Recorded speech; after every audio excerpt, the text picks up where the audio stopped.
Hi, this is Justin, and I just wanted to welcome you again to the Psychic Roots of Poetry. And as I had suggested to you at the start of every one of these particular shows, is that we try to make these kind of self-contained, so you can drop in on the 6th or 7th. I think this is the 8th installment now, and not be completely lost. I'm going to just recapitulate a little bit as to what we have finally come up to, and that is to say that in the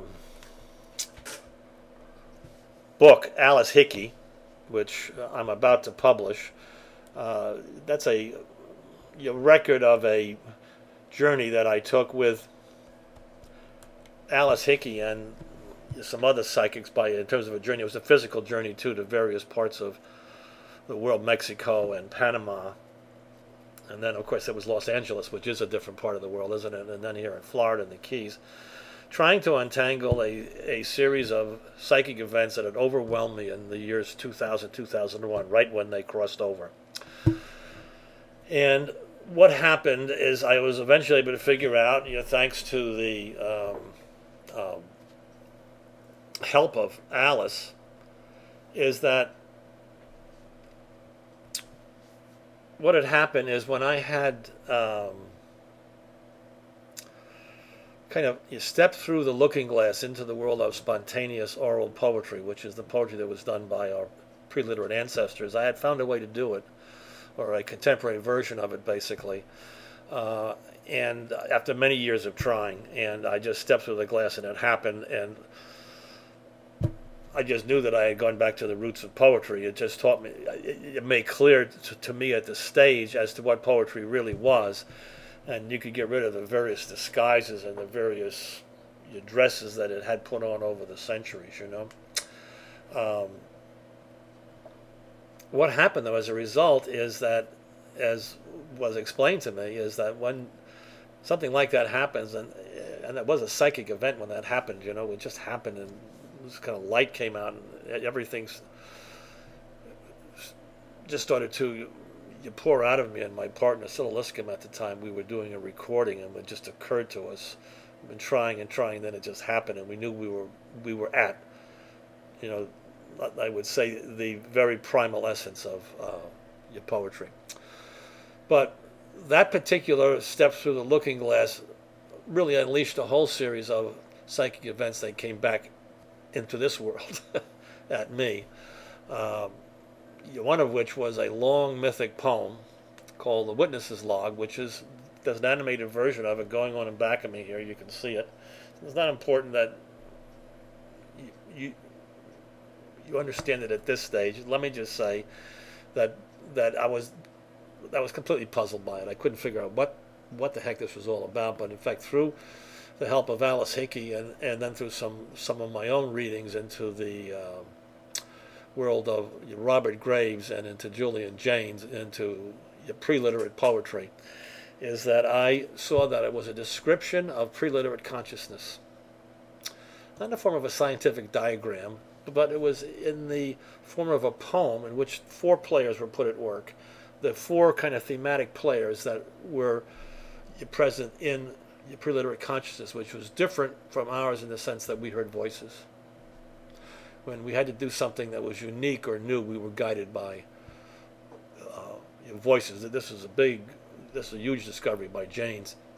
And it's different from our own consciousness when, in fact, we're presented by something new, is that we kind of project ourselves into the future and take alternate plans. Well, if I did this, then I'd be rich. If I did this, I wouldn't be rich, and so on and so forth. And you take that path, and you can be horribly wrong, but what the early man would listen to the gods, basically. He took those voices to be the gods, and who knows what they were.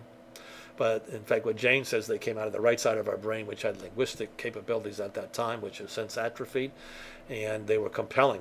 We had to listen to them.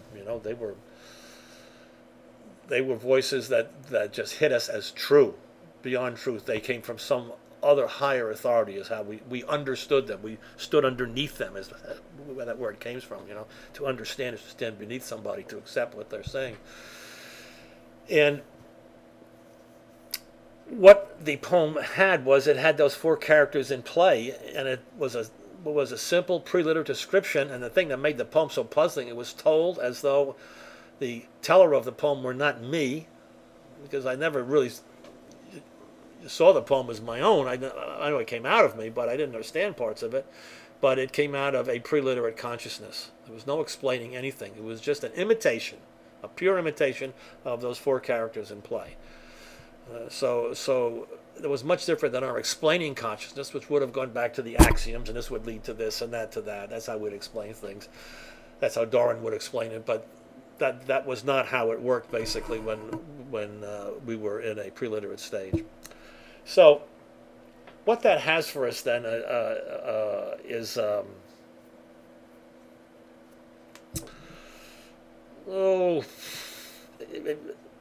it kind of says to us that explains why your poetry has your seed, if you will, or why it was so primal in those early days of our pre-literate cultures and consciousness, because it happens to be that's what really had kind of struck me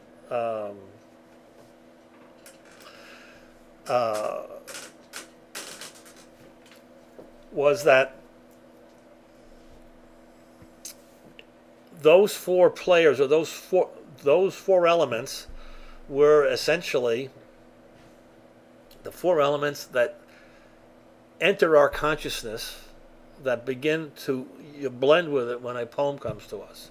Not afterwards when we start to play with things and all the rest of that nonsense, but as the poem comes to us, those four thematic elements are there. And if you want to know what they are, you can go to the previous session wherein, in fact, I discussed that. But just go along with me, and you kind of understand that was a breakthrough for me. That essentially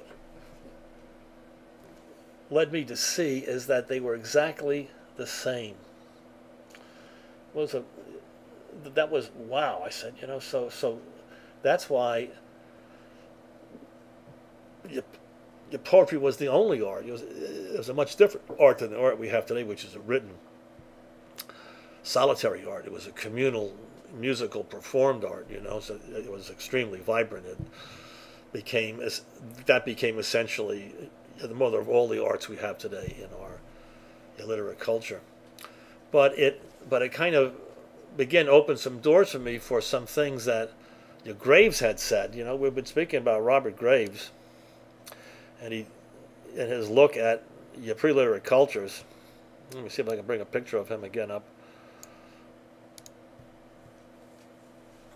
And what he said, basically, he said that your mother goddess, which was the dominant god for your pre-literate cultures, that your poetry occurred, or a true poem occurred when, and here's the thing that was a kind of mind blower for me. I didn't know what to really kind of do with it until I realized it was just your Graves' way of saying the same thing that I was beginning to feel were true. And that's this.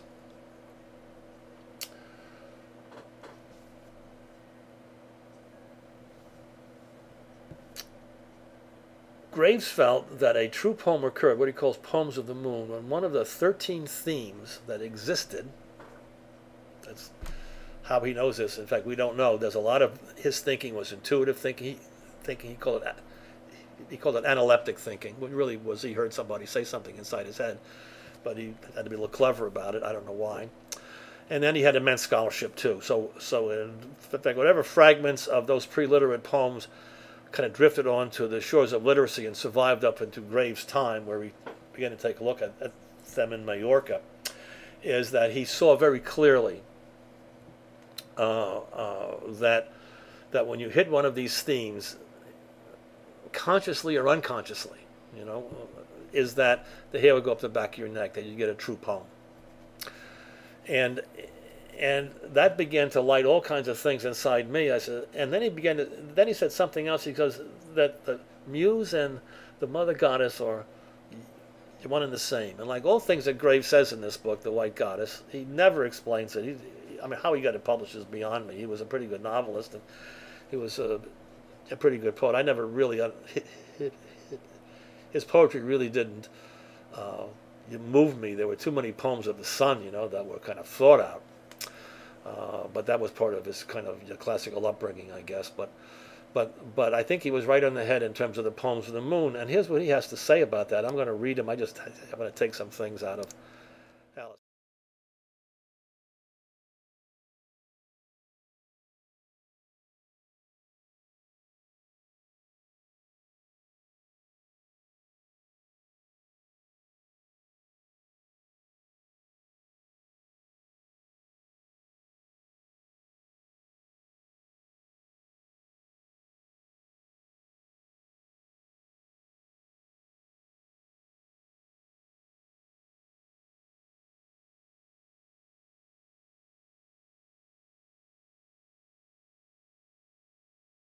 Sometimes there's a very big movement today, which I'm a part. That in fact we like to go back to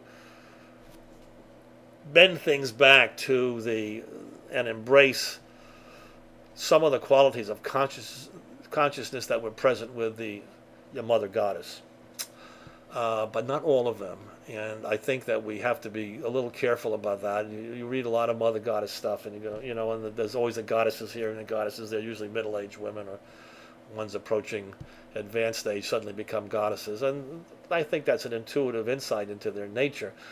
But the mother goddess was a piece of work. I'm going to read you something else that he says about them.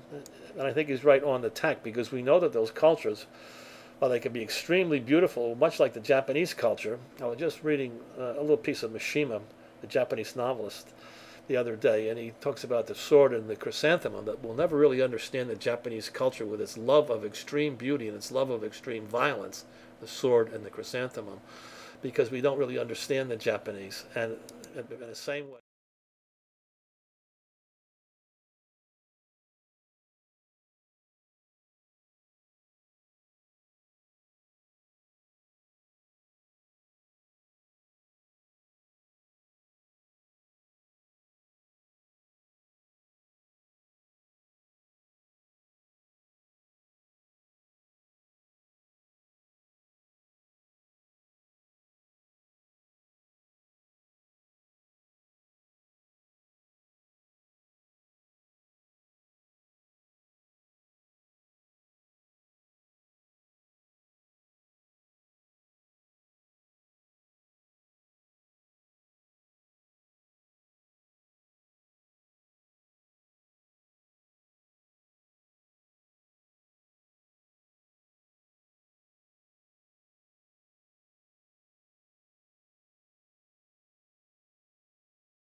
was no patsy.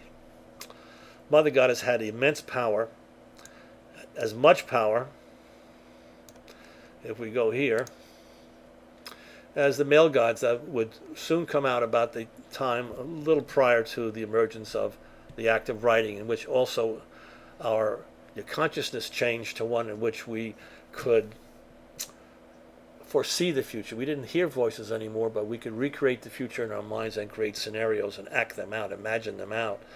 And out of that came eventually everything we have today: history, mathematics,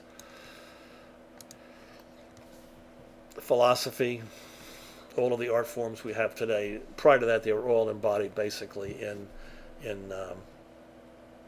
poetry, which is a performed, communal, chanted, sung out antiphonal art. It was an art to end all arts, to be frank about it. And in the later stages, those particular forms eventually migrated into the Greek theater, where we have this is of course in illiterate times when the great Greek playwrights, but you see the Greek plays are, there's a hero who kind of talks, I'm going to do this, you know, and then you have the chorus who's kind of moving in back of him and with some pretty jazzy steps, according to Dudley Fitz, when he analyzed the meters that were moved to. They didn't move like the girls at Swarthmore. They were boogieing down, you know, in all kinds of strange ways, and they were the chorus behind, and they were responding to him. That's ancient pre-literate poetry, antiphonal tribal poetry. You just come out in a new literate dress, you know, and it became the form basically of all religious and spiritual performances.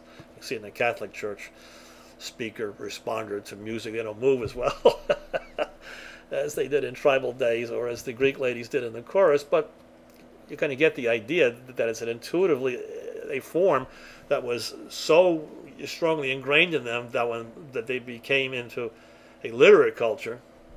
The Greeks somewhere around 800, 700 BC, that they took those forms with them, because to not do it was unthinkable, you know. So anyway, we kind of know that now, that in fact we know that there was a mother goddess, or maybe goddesses. They were minor goddesses too, maybe, right? There were always, you know, many in that world, but there was one big one. You know, there's always a big one somewhere, and that the poetry and the way that they felt and experienced the world were one and the same. It's the way the gods spoke to them, right? And so they would, in fact, would imitate the gods by speaking back to them in the same way, which was poetry. The source of the poem came from the gods, and they spoke it through back, as Homer says, to the gods and to men. Bingo. Back. It's a two-way commerce. They understood that. Everything was a two-way commerce. Everything was cyclical. We weren't going towards the rhapsody, or it's called a rapture, but we weren't going towards the final ultimate scientific culture. It was kind of going around, and in terms of the Witness's Log myth that came to me, that it also had that cyclical nature to it. It not only was a cyclical picture of what happened in our cultural life as pre-literate humans, but also what happens in the act of poetry. It comes and it goes, it comes and it goes, it comes and it goes. Let's take a little trip back. I think that at this stage, I want to do something that in fact Einstein did, and I did a bit of it in the book Alice Hickey, which is one of the things, besides Julian Jaynes' books, you should take a look at. You can read it for nothing right now. I don't know how long it's going to last. Where in fact I go into some of this thinking that was very familiar to Einstein. You know, people think of Einstein, oh, he knew so much mathematics and he added all these numbers together and he came up with it. He wasn't very good at mathematics, Einstein. That's a real, you know, so, excuse me a second. He wasn't very good at mathematics. What he was good at, he was an intuitive, he had a vast knowledge, of course, of the physics, basically, the properties of matter as known at that time, etc. But he was also dreamy. You can look at his eyes as a young man. You know, he was a dreamer. You know, Einstein was a piece of work, and there was reason why he was always considered to be very backwards in his grade schools, because he was just dreaming all the time. He had the capacity, like Newton, to go into long stretches of imagining. And in his case, it was not a mathematical, but in fact a logical, intuitive kind of imagining. And one of the things he says that he used to do is he used to just create these theoretical situations and push them to the extreme. And he said that out of that came his knowledge or his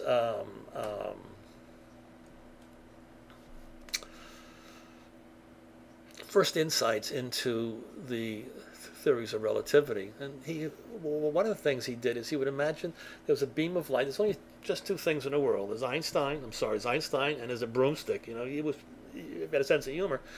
And he was on the broomstick because that was different from him. He wanted to get something that was different from him. And he was on the broomstick, and there was a speed of light, and they're both progressing into the future. And let's say the speed of light, I'm going to go here, it's moving real fast, and then all of a sudden he starts to catch up. So what would happen in his mind? He kept thinking or imagining, you know, maybe his analeptic thinking, you know? because he had that capacity. You can tell by looking at him is what would happen when I caught up with light. What happened if I went faster than light? It's just me and the light. I'm ahead of the light. What? There's nothing to see. I'm going faster than light. It'd just be darkness. It'd be nothing, you know. Anyway, whatever went through his mind eventually came out with all his theories of time and space and how they bent with gravity and how time was relative and all the rest of that stuff, you know. What was important is that he wasn't above stripping down the situation to get to the essentials and then pushing them forward to see what they would yield and then bringing it back into the real world and see if he can make sense of it. We're going to do the same thing today. And because we've kind of left you with a situation where we have the mother goddess and God knows what she's up to, you know, and we know we have beautiful poetry that's pouring out of the people. People did poetry all of the time. We have an intuitive consciousness. We have a culture that doesn't rely on scientific method and reason and logic. You can build boats, you can build houses and stuff, but it's not just to build them and then to get it over with. But really what it wants to do is to praise creation. That was the gods, however you want to think of that, but that's really what that the major drive is, to be a part of the world around them and to praise creation, which for early man was going on all the time. That's why when we look at the Aborigines, who are just about as pure as you can get in terms of a people who represent the first humans who marched out of Africa. You know, I'm getting my genomes traced too to see where we dropped off in Lebanon and the rest of it, you know, before we hit the Irish coast. And it should be ready soon. I'll be interested. But it was at that stage when they just first began to march out. Was about the time, it was very short, a couple of 100 years or 1,000 years, they were, you know, crossing into Australia, and the sea rising and the vast distances anyway basically took there may be 2 or 3 migrations into Australia from those first people, but for about 40,000 years they were pretty much, nobody bothered them. That's why they had those strange animals too, you know. They were just kind of completely separate. It was like a Galapagos in a way. So what the Aborigines first thought before they were barraged by Englishmen in the 19th century or the 18th century was essentially a mirror of how a pre-literate man saw the world. I think that's a pretty good assumption to make. And for them, that the dream time is not a time, it's a continual creative process that is going on. It's a kind of simultaneous life that goes on with ours. They don't have to explain it. It's just going on all of the time, that they access through their lucid dreaming. Okay? So we know we have a powerful spiritual sense of creation. I think it's much better than ours. Big Bang, and then Adam and Eve, and it went on and on and on, and then Jesus came, and then where the hell are we going, you know? The world is cyclical. We can kind of lay this stuff on top of this highway to heaven, whatever it happens to be. But the fact of the matter is, if you just watch the rhythms of the thing, you watch the stupidity that occurs every 40 years, and the insights, they're the same one we had 40 years ago. You know, my mother used to look at me when I said something, "Oh, isn't that great?" She said, "Oh, another one." You know, she'd seen it before. It just happens again and again and again.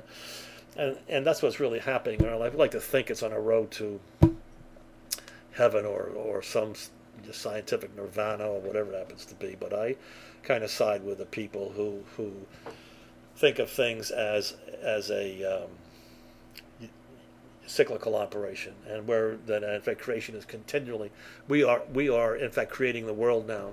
The world is created by stories, millions of stories, millions, trillions, it was beyond number, that have been going on since the beginning of time, that come into us and leave us, and some in our dreams. We don't, God knows where they come from, and they make up our sense of this so solid world, which science is now finding is just a kind of strings, just energy, just moving around, you know. Who could have told them that, you know? But basically, and that's what any mystic would have told them, you know. It's just energy, it is, you know. You can get there if you're one of those people who you go through that type of transfiguration like a Jesus or a Buddha, you know, and it happens every once in a while right here in modern times too, you know. You just go through that and you see that the world is. And it can also take this other form called time and space. You know, when you come back with that, you've gained a wisdom and you become a leader and people will follow you. And that's what happened with Jesus and with Buddha. Who would have thought that anybody would have listened to Jesus? People were just taking each other's eyes out, you know. The Romans, as cruel as they were, that they would ever bend to this way of thinking, you know. So it had an authority behind it. It wasn't just one crazy Jewish rabbi kind of running around with fishermen. That was the surface of it. What was going on underneath was much larger. In terms of the world spirit, you want to think of it like that, you know, spiritus mundi, you know, which the Catholic theologians call the spirit of the world. You know, it's just moving. Something's happening. God, whatever it is, unknowable, just moving through the world. And certain people get to encapsulate pieces of it and carry it forth.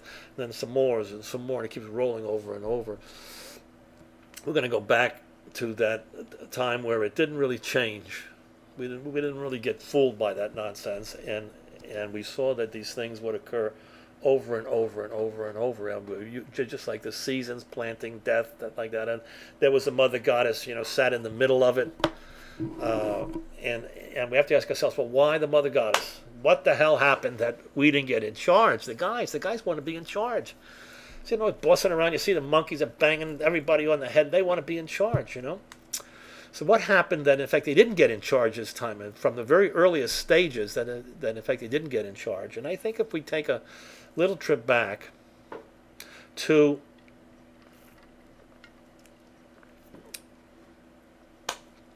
via Einstein's way of doing it, we'll begin to see some things, and you have to bear with me on it, just as though you have to bear with Einstein. You say, well, what are you doing, Albert? You can't go back. There's more than you in the world, and there's more than you than a broomstick. And, you know, you can't keep you're making the world up like this.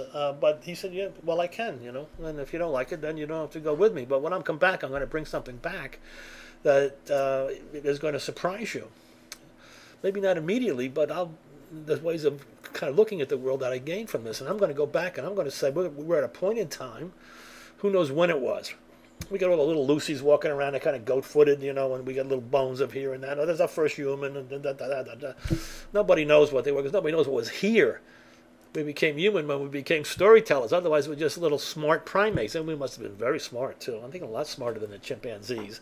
I don't think we came out of them. There was some other animal that we came out of, and that we...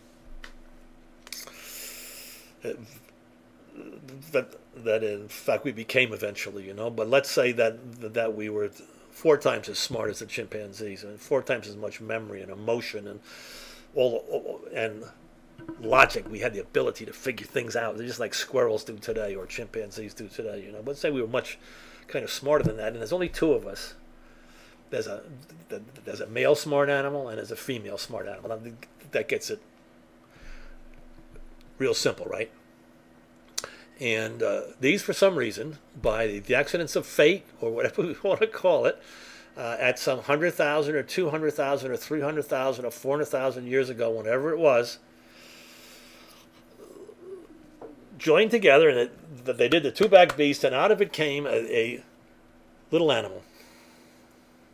It looked exactly like every other animal they had, baby animal. But inside this animal, something was different. This animal was the first human animal. And by that animal had a desire, it had a kind of nascent desire, if you want to call it, you know. It had a kind of nascent desire to express itself in a way beyond just doing it in the present sense. I'm hungry, I'm angry, you know, whatever you want to, I'm hurt, you know. All animals can do that with the higher order primates. What they can't do is they can't reach back into their memories, and they can't fashion a story. I saw you by the river, and I wanted you. Pretty simple story, isn't it? It's not John Updike, right? But it's a story. No animal can do that. No animal since us has ever done that. You think if this is a whole thing of accidents, you think one other of these smart animals would have, something would have popped inside them and they would have done it. But I like to think of it as a kind of cancerous thing. I don't know why it came to me that way, but I'm going to repeat it that way. Is that at some stage, when in the process of the mating of the 2 smart animals, this little baby tumbled out, and something happened in that gestation process. There was some kind of cancerous splitting of cells or something, and out of it came a very fragile conscious mind, a storytelling intelligence that was nascent. Hadn't told any stories yet, didn't know what stories were. But it was need or desire to tell stories, and didn't even know what that was. It was just a hunger. And then the animal consciousness that it had split off from it was still attached. And they have never become unattached, brother. You better believe it. And never become unattached. We can forget it. Let me put my unconscious over here out of the picture. It's not there. We don't believe in it. You know, we just have what's in our conscious minds. God bless us. But it's attached. I'm going to guarantee you that. You'll find out at your moment of death, if you don't believe it now, that what you thought was oh so solid is not so solid. But they're attached, and the animal consciousness, let me move my right fingers because this is a reverse image. See, the animal consciousness became our unconscious. Bear with me, you know. And that little fragile split off that had split off became our human consciousness, and they're attached by some umbilical to. They just couldn't leave each other. They couldn't leave. One fed the other, and another fed the other one. That they just couldn't break. But in our little new animal, human animal, is the desire to tell stories. And I'm going to make one other Einsteinian jump here, and I'm going to say that that little human animal was a female animal. Maybe it was an accident, and maybe it wasn't. We don't care. We go through all those scenarios and permutations and combinations, but at some stage we get a female human animal whose parents are just smart animals. Out of that comes the first human, who is a female. We're lucky it was a female, or in fact, what happened eventually, if it wasn't a female, that one of those little human animals that popped out of the two who had first made the first animal, if it was a male, was going to be a female. Or else we wouldn't be here. Because the female is the only one of the two sexes who will take care of the young. The male, just he'll eat them or walk off, you know, that's it. Right? So he has no interest in nurture. So what we had to have for the humans to survive, and in fact, science will back you up, and every mother was, oh yes, that's true, you know, that they know what the story is that for me to be talking to you today, there eventually had to be a female human had to appear. It was the first or second or third offspring, makes no difference, because when she mated with other smart animals, some of the offspring would be smart animals, and some would be human animals. Not smarter, but they could tell stories. It was in them that we wanted to tell them. And more importantly, they understood stories. They knew none of this at this stage, nor did that first human mother. But what we can say for sure is that the first human that's worth anything, why we're here, is because she was female. And maybe her own father, you know, he just jumped on her, and they had some more, you know, some more little animals and some more human animals, and maybe some of the children that she gave birth to were little animals or human animals, and she mated with them, had a life period of 30 or 40 years. So what you have is then, and she's watching over them. Watching over them. Very, very carefully, just as her normal role as a mother. And all of the other little female humans that come out of her are watching after their offspring. This is one big extended family now, somewhere in the jungles of Africa, or in fact whatever they were at the time. Who knows, you know. But they were watching their young, and the one that was the most revered was the first one. Think about it. Think about you're one of those kids and you're looking up, maybe you're the second generation, okay, but you're looking at that mother there now, and this mother is looking at you. Wants to know if you're human. She doesn't know what human means, but she wants to see if you have that thing in your eye when she says something to you. And that saying might be, right up, Mom! Whatever it was. Some combination of animal sounds and mime or gesture. Out of her would come eventually, in my story, the first story. It may have taken thousands of years before the first story was told, but the desire was there. And it may have happened very quickly. Because these things do happen quickly, and then they refine themselves over time, into what you see in back of me, which is language. So if you're one of those little kids, and there's now, let's say there's 12, there's the first generation, the second, and the third. Some of them may all be children of that first mother.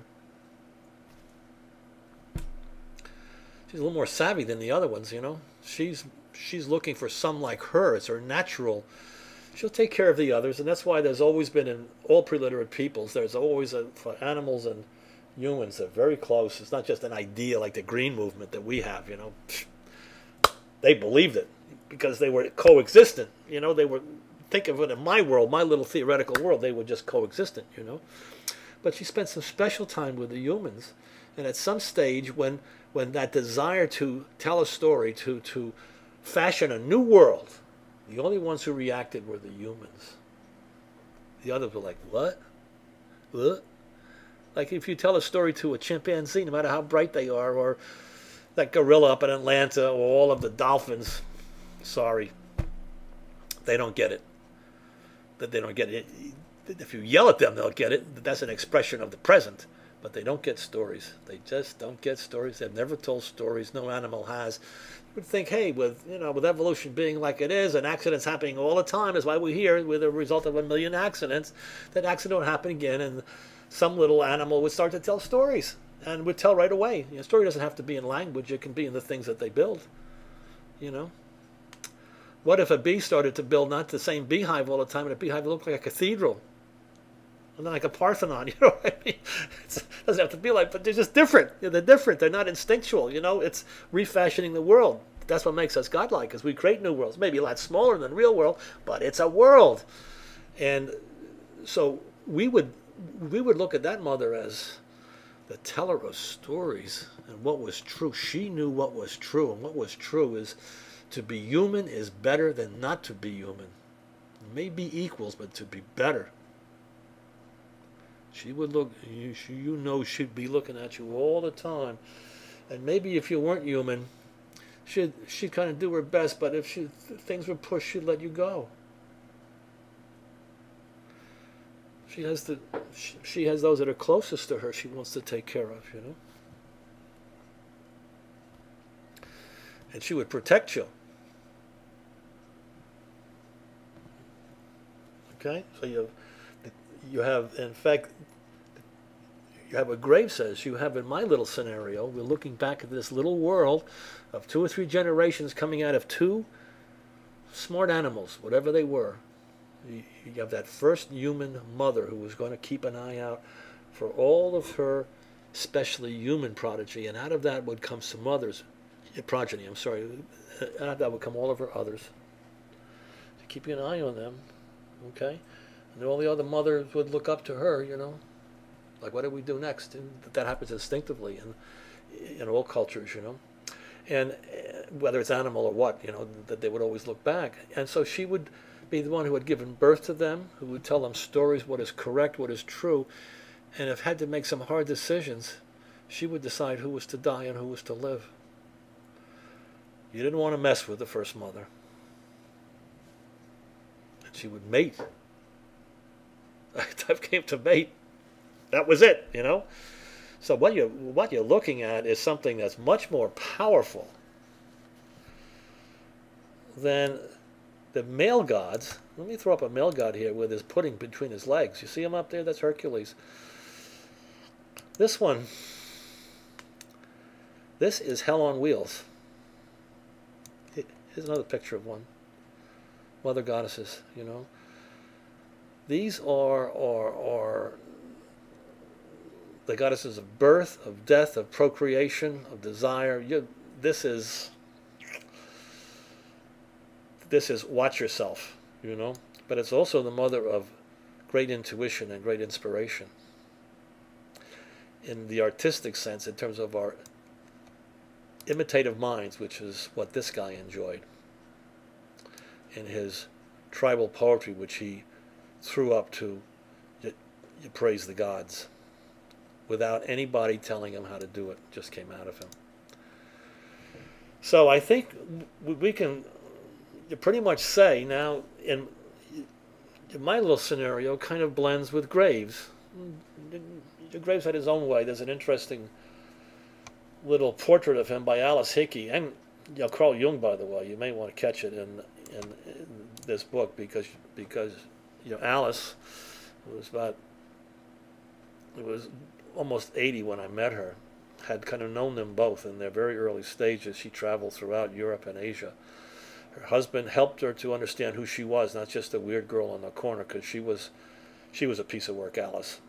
She was not only so psychic, she was basically on the borderline all of the time, but she had a rational mind that helped her to understand what was happening to her and why she was like she was, which consumed her after growing up on a farm in Arcadia, Florida, that she didn't want to be just a freak on the corner.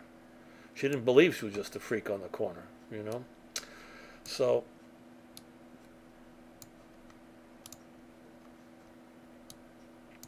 that kind of discovery, that kind of going back is also cataloged in the later chapters of the book Alice Hickey, where I kind of make these discoveries with Alice, who was right onto it. She was right onto the Mother Goddess period and saw it as coming back in some form to balance what she saw as the male spirit domination, which was one of, it had gone overboard. That in fact, whatever we see being celebrated in the early Greek culture of reason and logic and philosophy and all that stuff had become one-sided, and it had become murderous, become shallow, become self-concerned. At least the Greeks were soul-concerned.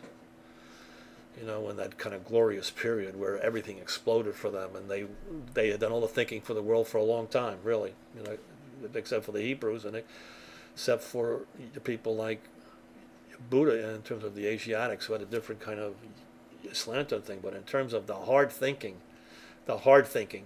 beyond the Bible and beyond the interior world, the Greeks were fashioning everything, and really, you know, they're the first guys to get there, and they did a good job, you know, in terms of explaining what was going on. That has, in her opinion, in fact, had become unbalanced. And then, in fact, I believe that's so true. It had to swing back. In fact, we're not the only people who think that. You can go to any prophecy that exists. In fact, the latest is the Mayan, 2012, we're all going to disappear. It's really signaling the end of one phase of culture, one phase of human existence, and the rebirth of another. Okay? Just like the age of Aquarius is that, too, and Jung kind of charted those as happening every 2,000 years or so, roughly on either side. And that he saw it as kind of going to one where, in fact, we would begin to understand for the first time that good and evil were intertwined and one and the same. Evil wasn't just an aberration or something like that. There was a part of human existence, and to understand it, we had to be more intuitive. That's what I've come to the conclusion of. Rationality can never explain opposites and how they're related. We have to grab it on a root level and say that's so. And once we know that, what Jung felt is we wouldn't be so foolish as the European rationalist who thought that evil was something that was just, we just didn't pay attention, but were basically good, and that they weren't prepared for Hitler at all. Hitler, as Jung saw him, was a shaman. He was from the dark side, and he grabbed the dark side of the German people and sent millions of people to their deaths. People say, well, how could he do that? That's how powerful the unconscious is, and that's how powerful with someone, when that pours through them and reaches the people who are hungry for it, that's what happens. Okay? So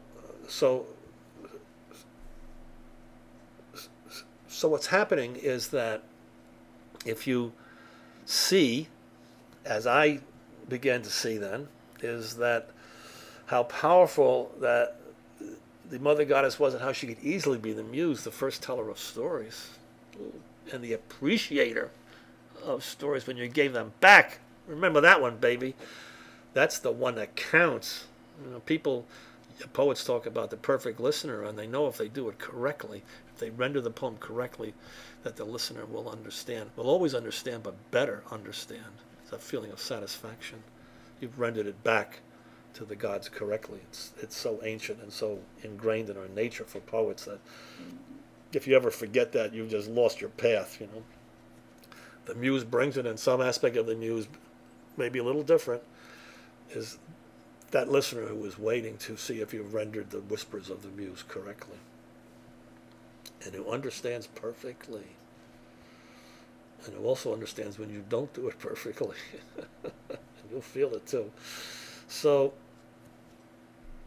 we're kind of coming down the road here. We can see now if the pre-literate consciousness has the same elements as a poem does, and poem is the way you praise creation, which is really what it's all about. It goes on, and at the center of this is the muse. Why do we think of the muse as female?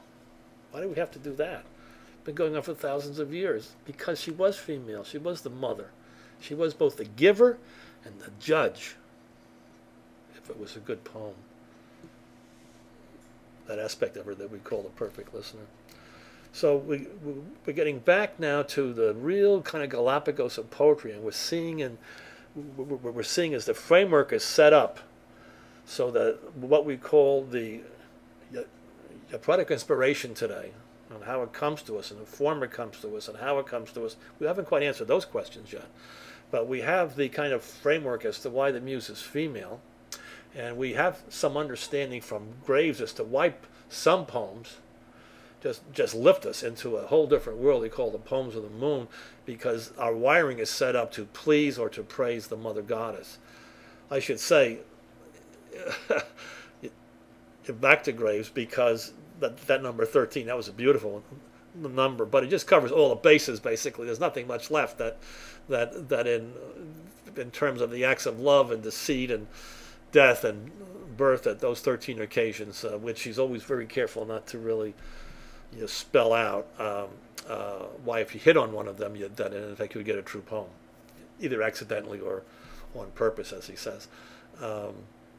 So it's really is when you hit on something that's deeply human is when you really get the great poem or the true poem or the poems of the moon, because the Mother Goddess was not a shallow god.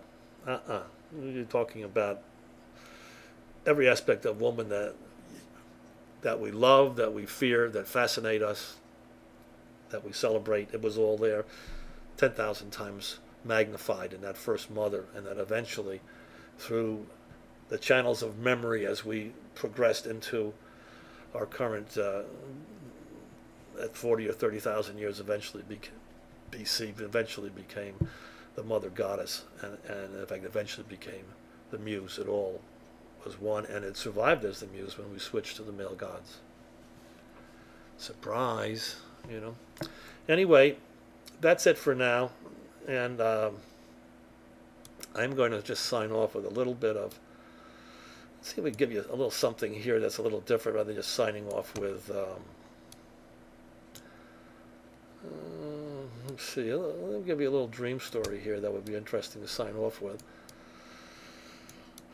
And let's see here. Yeah, here's a little thing called Stairs. Kind of, it's just a poem that is a kind of celebration of creativity. It just comes when it wants to come, and you just got it. You have to climb a lot of stairs to get there sometimes. But you know, if you do, if you put yourself in the right frame of mind, so to speak, if you open up to it, something's going to happen, and it happens of its own accord. Here it goes. We'll sign off with it.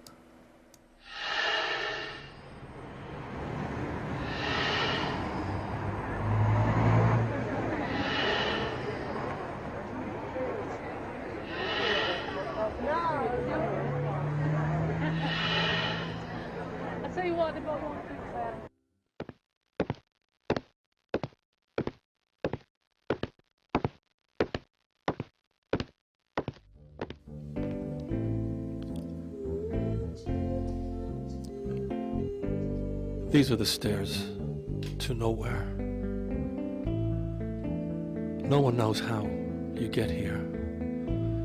You're just walking around and all of a sudden there you are, going up and up inside your head, and then down and down again and down.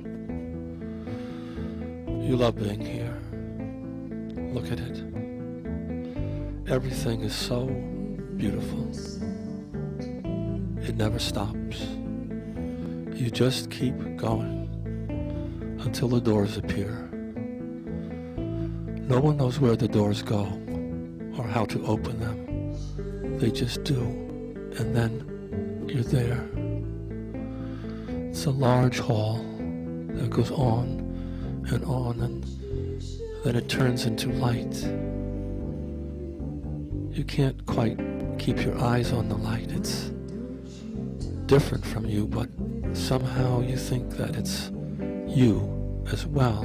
You can feel there are two of you, and one of you is light, and then you're going away somewhere. Somehow you walked out of the hall and down the stairs and never knew it. It's hard getting back up to where the doors are. You have to wait a bit.